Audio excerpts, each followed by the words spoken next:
اور اس نافرمانی کے باعث وہ باغ عدن سے باہر نکالے گئے۔ اور یوحنا رسول کی انجیل اس کا پہلا باب اس کی 14ویں آیت میں لکھا ہے، اور کلام مجسم ہوا اور فضل اور سچائی سے معمور ہو کر ہمارے درمیان رہا، اور ہم نے اس کا ایسا جلال دیکھا جیسا باپ کے اکلوتے کا جلال۔ آمین۔ اور عزیزو، یہاں اس کلام میں ہم نے پڑھا اور ہم نے جانا کہ کلام خدا مجسم ہو کر خدا کے بیٹی کی صورت میں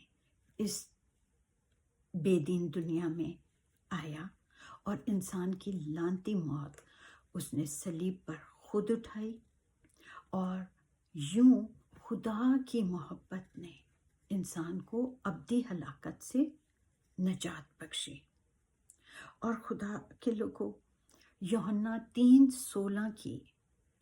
خوشخبری کے مطابق جو بھی خدا کے بیٹے پر ایمان لائے گا وہ ہلاک نہ ہوگا بلکہ ہمیشہ کی زندگی پائے گا۔ اور عزیزو، آج سے 2000 سال پہلے انسان کی نجات کے کام کو اس دنیا میں خدا نے مکمل کیا کر کے روحانی طور پر باغ عدن کا دروازہ انسان کے لیے پھر سے کھول دیا۔ آمین۔ لیکن بات یہاں پر ختم نہیں ہوئی، کیونکہ شیطان خدا کو تو روک نہیں سکتا تھا۔ اس نے یہ چالاکی اختیار کی کہ جس انسان کی نجات کے لیے خدا نے یہ سب کچھ عمل میں لایا، اسی انسان کو شیطان نے خدا کی بخشی ہوئی نجات کی خوشخبری سے دور رکھنے کے لیے وہی اسٹریٹجی جو اس نے باغ عدن میں انسان کو خدا سے دور کرنے اور باغ عدن سے نکلوانے کے لیے استعمال کی تھی، سیم وہی چال وہ اس تاریکی کی دنیا میں دوبارہ چل رہا ہے۔ اور عزیزو، پاک روح ہمیں سمجھا رہا ہے کہ جس طرح اس وقت باغ عدن میں دونوں درخت موجود تھے، لیکن جس درخت کا پھل خدا نے انسان کو کھانے سے منع کیا تھا، شیطان نے آدم اور حوا کو اسی پھل کو کھانے کی ترغیب دی۔ اور عزیزو، دشمن کی چال کو سمجھانے کے لیے پاک روح ہمیں سمجھا رہا ہے کہ اس تاریکی کی دنیا میں جو بھی انسان یوحنا 3:16 کی خوشخبری کے مطابق خدا کے بیٹے پر ایمان لے آتا ہے، اس ایماندار کی زندگی میں باپ بیٹے پاک روح کی ریلیشن شپ قائم ہو جاتی ہے۔ اور ہم روحانی طور پر یوں کہہ سکتے ہیں کہ اس کی زندگی میں اس زمین پر ہی باغ عدن میں، جس طرح باغ عدن میں دونوں درخت موجود تھے، اس کی زندگی میں وہ دونوں درخت پائے جاتے ہیں۔ لیکن اب ایماندار کی زندگی میں پہلا درخت جو ہے وہ زندگی کے درخت کا ہے، اور زندگی کا درخت ہمارا خداوند یسوع مسیح ناصری ہے، جو ہمارا نجات دہندہ ہے۔ اور دوسرا درخت ممنوع پھل ہے، جو اس دنیا کی، اس تاریکی کی دنیا کو سمبلائز کرتا ہے۔ اب ہم پاک کلام میں سے پہلا یوحنا اس کا 2 باب اور اس کی 16ویں آیت میں لکھا ہے، کیونکہ جو کچھ دنیا میں ہے، یعنی جسم کی خواہش اور آنکھوں کی خواہش اور زندگی کی شیخی، وہ باپ کی طرف سے نہیں بلکہ دنیا کی طرف سے ہے۔ آمین۔ عزیزو، اس کلام کے مطابق خدا نے ہمیں اپنے کلام میں یہ حقیقت ظاہر کر دی کہ دنیا ایماندار کے لیے ممنوع پھل کیوں ہے، کیونکہ باغ عدن کے نیک و بد کی پہچان کے درخت کی نیک و بد کے پہچان کی درخت اور اس تاریکی کی دنیا میں یہ تینوں باتیں مشترک پائی جاتی ہیں، مشترک ہیں۔ کیا کہ آج پھر دشمن شیطان ایماندار کو آنکھوں کے وسیلہ سے ممنوع پھل کو دیکھنے، کھانے اور اسے حاصل کرنے کی طرف مائل کرتے ہوئے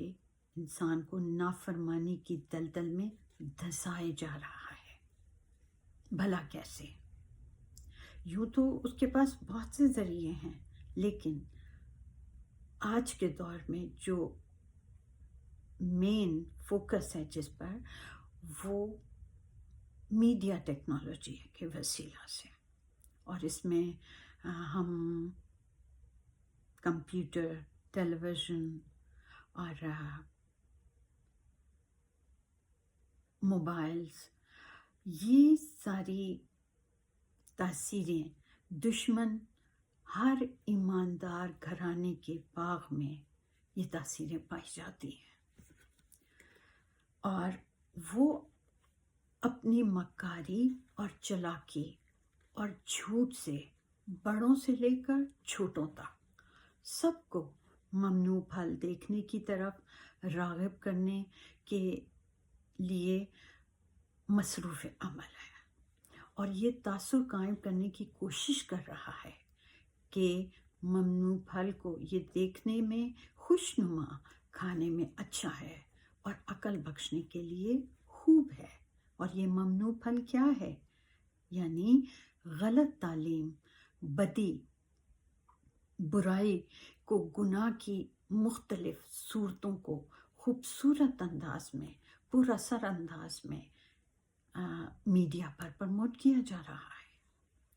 اور انتہائی افسوسناک حقیقت یہ ہے کہ بہت سے ایماندار بھی اس کے فریب میں آ کر خدا کے اس حکم کو کہ اس درخت کا پھل کبھی نہ کھانا، جس روز تو نے کھایا تو مرا، اب اس حکم کو نظر انداز کرتے ہوئے وہ بھی ہوا کی مانند سانپ یعنی شیطان کی باتوں پر کان لگائے ہوئے، ممنوع چیزوں کو دیکھنے، کھانے اور کاموں کو کرنے میں اس قدر مصروف ہو گئے ہیں کہ خدا کی اس ابدی خوشی کو سننے کا وقت ہی نہیں ہے۔ عزیزو، یہ بات بہت دکھ دینے والی سچائی ہے کہ بہت سے ایمانداروں کے دل ممنوع درخت کے پھل کو کھا کھا کے اس قدر آلودہ ہو گئے ہیں کہ وہ پتھر کے بنتے جا رہے ہیں۔ اور حزقیل 36 باب کی 26ویں آیت میں لکھا ہے، خداوند فرماتا ہے، اور میں تم کو نیا دل بخشوں گا اور نئی روح تمہارے باطن میں ڈالوں گا، اور تمہارے جسم میں سے سنگین دل کو نکال ڈالوں گا، اور گوشتین دل تم کو عنایت کروں گا۔ آمین۔ بے شک یہ خدا ہی ہے جو اپنے پاک روح کے مسح سے انسان کے سنگین دلوں کو گوشتین دل بنا سکتا ہے۔ عزیزو، آج ہمیں پاک روح سے مدد مانگنے کی ضرورت ہے کہ ہمارے دلوں کو خدا کی محبت کا احساس بخش دیں، تاکہ ہم محبت سے اپنے خدا کی فرمانبرداری کرنے کی برکت پائیں، کیونکہ اس کی فرمانبرداری ہی سے ہم دشمن پر فتح پا سکتے ہیں۔ آدم اور ہوا کے وسیلہ سے پاک روح ہمیں یہ سمجھا رہا ہے کہ خدا کے حکم کے خلاف نہ کوئی آرگیومنٹ کریں اور نہ ہی سنیں، کیونکہ بائبل مقدس میں بار بار خداوند نے اس بات کی تاکید کی ہے کہ خدا کے حکم سے نہ دائیں مڑیں نہ بائیں، نہ اس میں سے کچھ گھٹائیں اور نہ اس میں کچھ بڑھائیں۔ جہاں ہاں ہے اسے ہاں کے ساتھ اپنے دل میں اپنی زندگی میں لیں، اور جہاں نہ ہے تو اسے نہ کے طور پر رکھیں، کیونکہ اسی میں ایماندار کی بھلائی ہے، سلامتی ہے اور سرفرازی ہے، کہ اسے اپنے خدا کے حضور میں جو اسے قائم کر سکتی ہے اور دشمن پر غلبہ بخشتی ہے۔ عزیزو، میری ہم سب کے لیے یہ دعا ہے کہ خدا کا پاک روح ہمیں ہمارے خداوند کی حکمت اور دانائی سے اس کے ڈر خوف میں رہتے ہوئے جینے کی برکت عطا کرے، اور ہم اپنے خداوند کی فرمان برداری کرتے ہوئے اس میں مسرور رہتے ہوئے اپنے دل کی مرادیں پائیں۔ خداوند آپ سب پر اپنے چہرے کے نور کو جلوہ کر فرمائے۔